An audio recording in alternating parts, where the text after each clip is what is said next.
Hello, everyone, joining us today on BrandsTalk, a show to help you develop and grow your brand in a more strategic, authentic, and sustainable way, locally and globally. Whether it is your personal brand or your company brand, your product or service level brand. You learn from thought leaders from different parts of the world, from CEOs, from business owners, managers, and experts who tell their brand stories and share their valuable firsthand insight. My name is Brigitte Bojkowszky. Everyone calls me Bridget. I'm the founder and owner of Brigitte Brands, a branding strategy boutique. I help my clients craft meaningful strategies that effectively elevate their brands to unleash their full potential to shine. So let's get started and dive with me into the world of brands. Today, I have the pleasure to have Lee Stemm on my show. She is a mindset coach, a business marketing strategist, and corporate trainer. She coaches business owners, in particular women business owners, who are wanting to grow their business, increase leads, conversions, and more profits. She does this by implementing strategic marketing strategies that will assist them to dominate their market whilst putting in place the strategies that will not cost them a cent. She owns qualifications with 20 years of experience as a counselor, master coach, master NLP practitioner, corporate trainer, a reach consulting practitioner, extended disc facilitator, oh my God, keynote speaker, and online course launch wizard. And she is a community builder. So I warmly welcome Lee Stemm. Welcome to BrandsTalk. Hello, everyone. It's Lee here, and I'm so excited to be here. And thank you so much, Bridget, for that introduction. Oh, gosh, it made me blush almost. So, thank you so much. I'm really looking forward to us chatting today and, giving some great value to your audience as well. So, thank you, everyone, for listening. Let's get started. Where do we go from here, Bridget? Let's get started, Lee. So I'm so glad and having you here today to talk about, yeah, making uh, women in business and in workplace more efficient and how to develop this personal effectiveness. So, Lee, let's start out with your background and tell us a little bit about your journey that you got you where you are right now. Sure, that's fantastic. I'm remembering back as we're talking of my journey, and I remember sitting in a corporate office, and I hated it. Absolutely hated my work. I was in a very male-dominant area, and I was a leader, but I loved fitness. And what I would do is I'd watch the clock all day. I'd have my shoes on, my running shoes on under my desk, ready to escape at 5 p.m. It was like, let me get out of there as soon as I can. And it got to a stage back then, because I've been in business, as you know, since 2001. But back then, there wasn't really a lot of support, and there was not much professional development. I was actually in the public service in Australia, so there wasn't a lot of support. And I was in a very male dominated industry, as it was IT. And back then in 2001, not many women were actually in the IT area as well. So I experienced being excluded. I experienced bullying, being put down because I'm a female. And every day I'd cry. I would actually cry. I was so upset that I would cry. So I just decided to leave. It was thinking back now, it was the best decision I made. But back then it was terrifying, Bridget. I had no business experience. I didn't know what to do, but I knew I had to leave because my mental health was destroying me, absolutely destroying me. So, in that meantime, I had won like 4 Australian championships in martial arts as well. So I was very much active, very much in the fitness industry. And of course, I thought that I would become a personal trainer. So I went along and started my business, and I got ripped off because I had my own personal trainer, and he asked me, did I, could I go into business with him? And I thought that the sky had opened up. I thought that it was just amazing offer that I was actually invited to be a partner in this yes, fitness adventure. So I left this job and drew all my super out and I gave it to him to be a partner. No contracts, no business savviness, nothing. 6 weeks later, he comes to me and he says to me, I don't want you as a partner. I just wanted your money. You're ugly. You're horrible. He put me down and I was distraught. Now had lost all of my savings, didn't have a job, didn't know what to do, had no business sense, but I knew that I had one thing, Bridget, and that's resilience. Because, I believe that all women, when our back is to the wall, we rise. When we have to, we rise. So I started going to, I started going around and doing a bit of personal training. I had this client one day, and she said to me, she stopped and she said to me, "Why are you so angry?" And I went, "I'm not angry. What do you mean by angry? I'm not angry. What do you mean by angry?" Because I want to also explain that I came from a family that never had any emotional conversations, emotionally absent. So I didn't know what, self awareness was or what personal development was, whatever. So she handed me a brochure to attend a personal development program, and it was the best thing that ever happened to me. That changed my whole life. So that's where I got really immersed in, personal empowerment, starting to think about, what was important in my life, starting to change. And in 2002, I think it was, then I transitioned into my coaching and training business. And, lots of adventures to where I am now today, but it's been the most, when I look back at all the stress I had, everything else as well, if that didn't happen to me, I may still be in a job that I hate. So sometimes things happen to us and it leads us to a new direction in our life and everything is perfect. Yeah. So that's a little bit about me. Yeah, I mean, I congratulate you to that decision to leave your corporate job. And I think there's so many people out there that hate the corporate job, their job they're in, and do not do anything because everything else is too much unknown. It's too risky to make this bold step forward. And you had the courage to change your situation, going into something you do not know what is going to come, how it is going to turn out. So, congratulations on that. There are not many people, especially, I still think women, because I'm really doing a lot of research in that regard, uh, that I'm really having that specific, taking that, yeah, having that courage to go that step. And as we say, you have to stay back to the wall, then we rise. We need to have this resilience that gets us to the next step, the perseverance, then also to go through all of that, right? Because it doesn't happen from one day to the next. There is personal development and you have to go through. Yeah, and my question to you now. So you made step in 2001, I remember. And so, what was your big why? What is your also your vision that you have started your own business?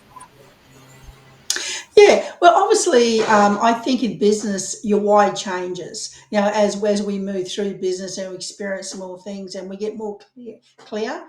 I think one of the biggest mistakes that entrepreneurs do when they first start a business is they want to work out everything straight away. It's almost like I want to know everything straight away. But sometimes we don't know our big why until we experience things that are not our big why. It's that action taking along the path, and then you go to the dead end or the monster turns up, you go, well, that's not the right way to go. I need to go a different way. But I tell you what my big why is now, because I mean, it's evolved a lot because a lot of things have happened to me within the 21 years of being in business. So my big why now is to empower women, but also women who are stepping into entrepreneurship. Mm. Because, and I think my biggest why now is to get rid of all this BS marketing that's out there.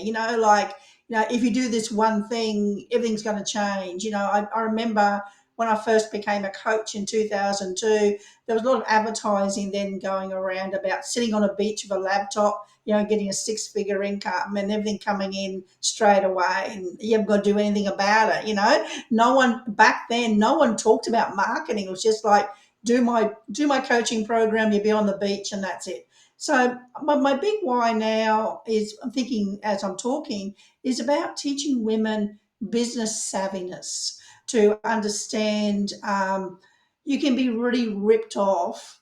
And if you don't have that savviness of how to make decisions, yes, you'll learn it through your mistakes like I did, but it's so nice to have someone who can reach down and pick you up and show you the right direction as well. And at the same time, empowering the women to, not to be afraid of the unknown, to grab life, and not to be afraid of making mistakes, or failing, but to fail forward, to go forward and keep learning, because that's how you learn, is by failing forward and making mistakes. And when you make your mistakes or whatever you're doing, then you've got real feedback to go, okay, that didn't work. Why didn't it work? So that self reflection is important. But I think business success is about 80% is psychology, and 20% is having really good strategies behind you. Mhm. So I really like what you're doing. And can you go a little bit deeper into, you said that you want to achieve the savviness that women have, and to empower them with that. So making them making personal development more effective. So how do you do that? So what is that, what you offer? I think it's about tapping into your intuition here, Bridget, a lot as well. When you listen to people, like I listen to people all the time. I remember when I first started, I would go to a networking event, and someone would sit beside me and they'll go, "Hey, you need to have $20,000 on a website," or something like that. And as a newbie, you don't really know what you'd need to know within your business. So you haven't got that savviness yet. But it's about listening to your intuition. And if something doesn't feel right, then it's sitting back and reflecting and making a decision that this doesn't quite feel right. It's not aligned with my values. So, having that base core values of your vision, your mission, who you want to be, and who you want to become, and making the selection as to who you want to become as a business owner as well. And when opportunities come to you, you ask yourself a powerful question. And my powerful question used to always be, if I do this thing, will it lead me closer to my vision, or will it distract me towards someone else's vision, for example? So I think it's having that savviness and listening to your gut feeling, that intuition, but also taking time to really understand your mindset and know that when you're feeling emotions and fear about the unknown, because we all have doubts, it doesn't matter how successful you're in business, when you go to the next level within your business, you will have those doubts. So it's about understanding that they're normal. So you're perfect, who you are, is that acceptance, and also kicking that monster out of your head and saying to that monster, "You're not welcome to this meeting today. You're out of here." And the old saying is, "Fear the anxiety." You feel um, that I suppose that excitement mixture with uncertainty, but still take action, Yeah. still move forward as well. That's important. Yeah, as you say, taking action is the antidote of being in fear, having fear, living in anxiety. So getting out of that is really saying, yeah, nice to be here, fear, but you stay there. And I always say, take the back seat in my car, buckle up because it's going to be there, but I'm going forward. And that means taking action, being courageous, because fear and taking action cannot coexist. So Mm. that is a bold thing to do, and we have to remind ourselves, and um, to also, as you say, listen to your intuition.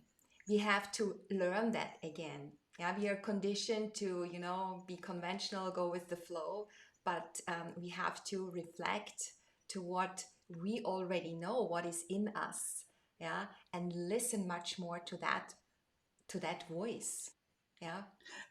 Absolutely, and and taking the action, I think that's really important because you can't go wrong. If it doesn't work, you just do something different. That's it. It can't go wrong. But I think many women in business, they want to get everything perfect first. They want to, they spend all their time worrying about which camera should I use. It doesn't matter. Use your phone on your phone camera to start with, make it really easy. Or what platforms should I go on? So they distract themselves by asking everyone else's advice where they can make things really simple, pick up a phone, do a Facebook Live or whatever, and reflect on that as you develop your skills more, and look back and go, gosh, I've improved so much, and I've improved because I was willing to keep on taking action. So action is really important. But when you take action, it's also to look at reflecting back on the action to see if you need to change your approach, to see if you need to change and execute differently, because you don't want to keep making the same mistakes over and over again. You're not going to get any traction in your business as well. So it's being open for new ideas as well.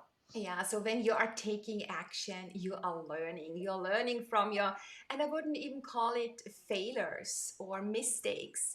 It's another way to learn. And as you said before, you are failing forward, you are leaping forward. It makes you richer in experience, and you know what is not working, and you can pivot from that. And waiting until something is perfect will not get you anywhere. Yeah. No, and and I think the entrepreneur, what they do is they have false expectations because of the advertising out there. The false expectations is I'm going to leave my corporate job or whatever, and I'm going to have this business straight away, success straight away. But I can tell you, the secret sauce behind success in entrepreneurship isn't a strategy. It's about having consistency, having resilience, having a passion, having a hunger for what you want to do, that you keep picking yourself up and you keep moving forward, and surrounding yourself with people who will encourage, inspire, and uplift you. Don't go alone, it's too hard. Yeah, absolutely. The law of attraction, and always focus on where you want to be and be really intentional, who you are going to surround yourself with, and what are the people who can help you on the way, the people that you connect with also on the visceral level, that you share something with, right? So yeah, and having that consistency, being out there, and also a certain amount of vulnerability, because I think you connect when you're a human being, when you are like you are, and there is nothing that is kind of masked. And again, we are back in this, circling back to being perfect. Nobody can be perfect. Yeah. And I think just to show your, let's say, authentic self, yeah, that's who you are. That's the way of yeah, you want to be perceived in the market, and that creates that um uh, yeah, your your yeah, the visibility, um, that makes you as a strong brand at the end of the day. Yeah. Absolutely. And I think it's about vulnerability shows strength, and vulnerability shows relatability as well. I know I see, people who have maybe been in business for 20 years on the online, and they've gone through the hard first few years of grounding, and they've got success because they're consistent. But when they start bragging about how many thousands or millions of followers and everything else as well. What it does is to the new business owner, it makes them feel like they're inadequate, or there's something wrong with them, or that goal is too far out of their reach, for example. But when we're vulnerable and go, hey, I'm just like you. I struggled when I first started my business, just like what you're doing, and I know it's tough.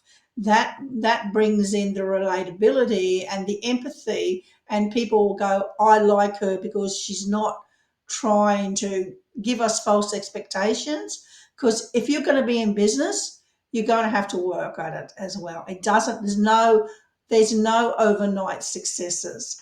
And that's why you've got to have that foundation of hunger and that foundation of passion and everything else as well to keep yourself going forward as well.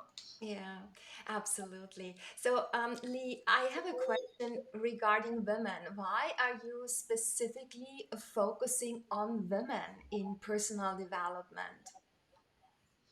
I think because I've got because of what happened to me, because our blueprints or our beliefs of our past will always help us to make important decisions in our future. Because I was in a very male dominant area, I just saw so many women, and I see women today that they put that they almost in some way hold themselves back, for getting opportunities within the career and business, everything else as well. So I've got a soft spot for women, and I want to work with women because I find working with women as well, they have more heart-centered conversations. They're more trusting, and you can get to them talking about really in-depth conversations, more so than some men, because I found a lot of the men that I've worked with in the past, they were very guarded. They didn't want to go to have those deep conversations. And we know those deep conversations is where change occurs. When you start looking at your identity, your beliefs and values, that's where your long-term change occurs as well. So I've got that soft spot for women, I think. So I asked myself, if I was on a deserted island, right? And I was in a deserted island, and I had to hang out with my beloved clients, or my dream clients. Who would they be? What characteristics will I look for? This is deeper than avatar work. This is right down deep as to if I was going to hang out, who would I hang out with? And that was women. I could see myself sitting around a circle on a desert island, laughing, telling lies and big whoppers, and having fun and having heartfelt conversations. So, and it's almost like a sisterhood. So I really resonate to that type of movement, to supporting women. And there's nothing wrong with men. I've had men as clients. In fact, how I got into the corporate arena was a general manager, Raymond Faulkner, and he just raves about me. So it's not anti-man at all. It's just my preference. It's just who I want to serve and who gives me energy. It sounds beautiful. And you're also having different programs, and now you're also a LinkedIn broadcaster. You have your own live show. And yeah, I'm honored I was your guest. So it was really fun to be on your show too. Can you tell us a little bit about it? Why did you start it? And what was your intention? I think it's also women that you are interviewing, right? Yeah. Yeah, yeah. That LinkedIn show, the idea of LinkedIn show was not to not to what do you say to help people to understand different principles and different ways through conversation. So it wasn't really about giving the 10 tips for something, but I wanted to have a very informal show where I spoke with women, and we were equal. There wasn't an expert with me, we were equal. And we were just having a conversation as if we were sitting around a table with a cup of coffee, and we're having the conversations and we're bouncing ideas of each other. So very relaxed, very informal, but we would talk about topics. And the specific one that you're on with me, Bridget, as well. It was around leadership, and branding, and business leaders as well as workplace leaders as well. Because I serve both. Because to me, leadership is so important. Because leadership is who you are, and how you show up, to me, is leadership. It's not about knowing the exact communication strategy of 1 2 3. It's about caring for people. So I got really excited doing that, of actually having these wonderful women that I've met through my entrepreneurship, that we connected with, like yourself, Bridget, to come on board and graciously give their time and just have a conversation. There was no stress, nothing, but it was just amazing. And people, I think people learn better from hearing stories and hearing discussion groups than having passive learning, like you're at school, you're sitting down not doing anything, and all that sort of thing as well. So my idea was just to give, and there was no promotions, as you know, on those interviews and things. That it was just to give unconditionally to my audience who were listening in.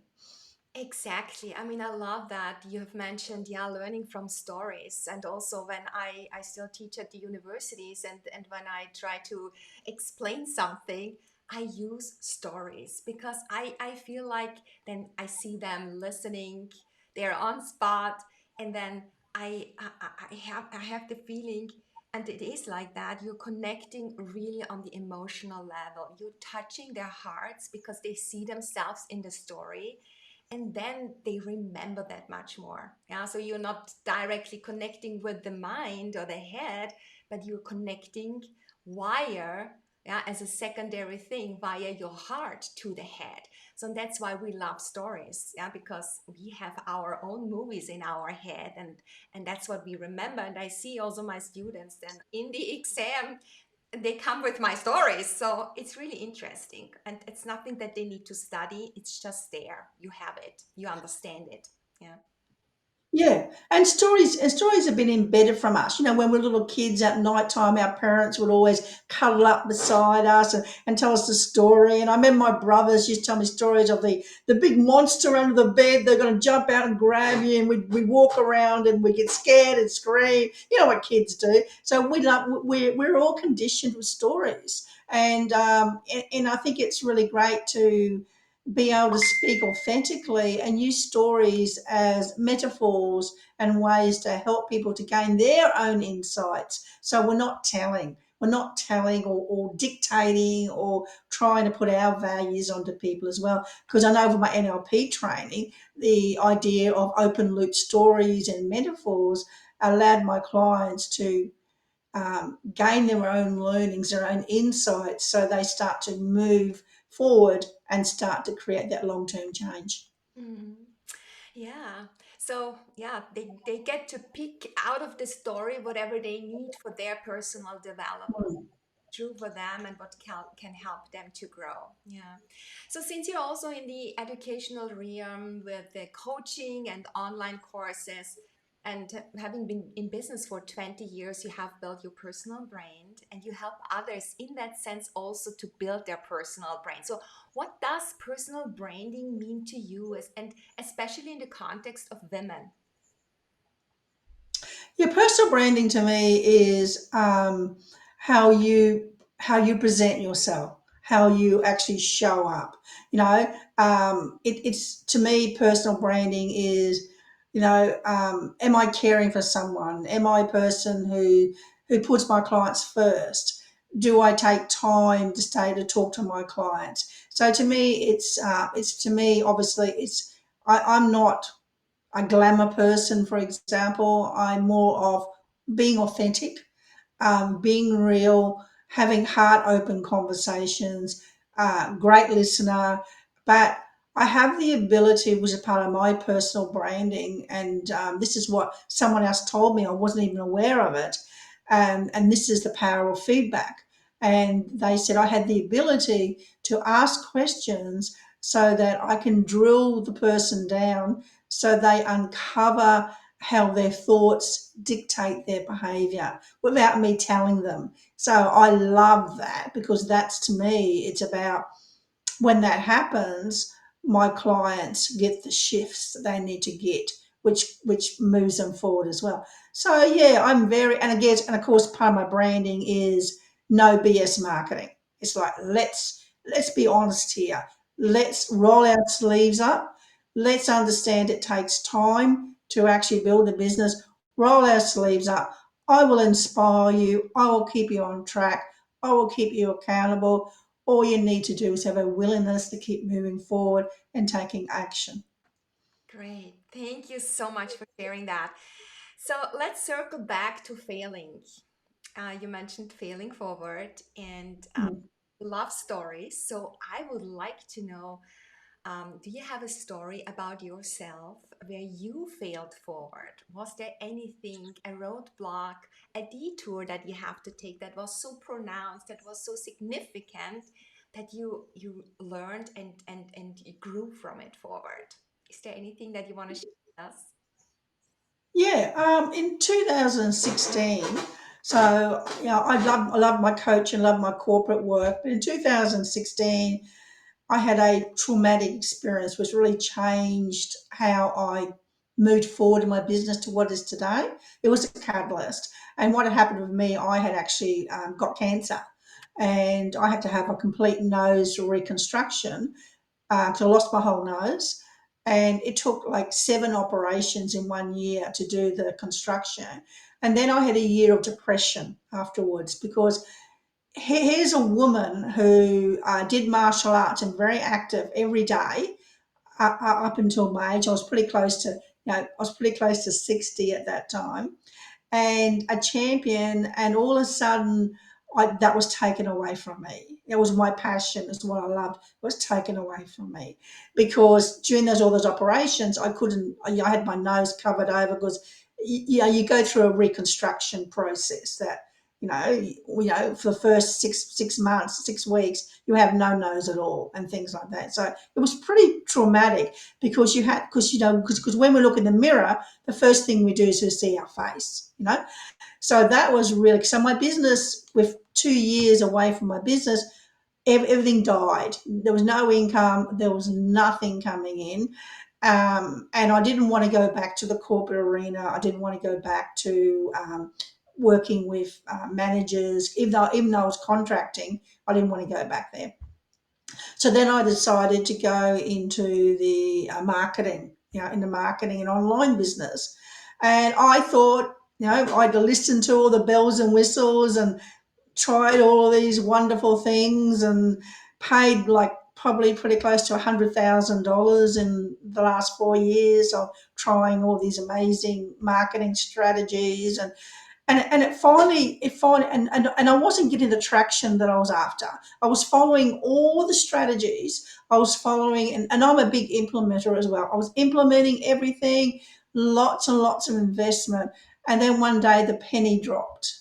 The penny dropped, and the penny dropped was I was doing the same strategy as what the really highly successful entrepreneurs were doing, but it wasn't working for me. And the reason why wasn't working for me was because they're in a different place in their business.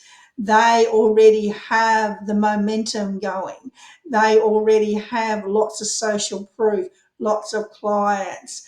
They are spending thousands of dollars on Facebook ads to generate that, big budgets, because they're in a different place than what a first year or a second year online business owner is doing. And even though we can learn the same strategies, the big ha ha came to me was, it's not about the strategy. It's about consistency, picking yourself up, keep going, determination, and having people around you. So that's what really took me. It took me pretty close to 3 years to get that, because I was thinking there was something wrong with me. I'm buying all these courses and doing and saying exactly the same stuff as what these other people are doing, but I forgot the element that they are established business and they've been going a lot longer than what I have. And then if we had a conversation with them, they were probably in the same place as me when they first started their business as well. Yeah, beautiful. I mean, absolutely. I think you need to have a strategy because you need to know where you're going. You need to be intentional, but you need to have this consistency in following up, in walking it, and having the people around you that support you. Yeah? So it needs both together. It's kind of a system that needs to work. Good. So, Lee, since you're also in my sphere, in my space, I would like to know from you, for everyone who is shifting from being a corporate into solopreneurship, what needs to be in place when you build your own brand, your own personal brand, when you are the face of your own company. So, are there any key branding essentials that you can give us as advice to take away? Sure. The first thing I would say to you is start doing your background information around your business and work out your idea whilst you're still employed. So do a slow transition. So, spend a couple of hours a night because it takes time to get that clarity of who you want to work with. It's not that easy. You go, yeah, I want to work with this person, but you've got to read a lot of research. You have to look at a lot of the language they're using, obviously their pain points, and how are you going to resolve those pain points. And that marketing piece to begin with, Bridget, that is so important because, and it's the most frustrating as well, because you feel like you're going around in circles sometimes with it as well. But the more you do it, the more clearer you know who you want to serve, and if they're aligned with your brand, like I'm talking about my ethics, like I won't work with anyone who hasn't got any ethics and things like that. There's certain qualities I don't want to work with. But once you get a really good idea of who I call them, my beloved clients, when you have a really good idea of who they are and the problems that and the deep problems that they experience and the pain that comes from those problems and how you can solve it and talk to them, yeah, that's probably at least a 3 month process before you even start to market yourself or anything else as well.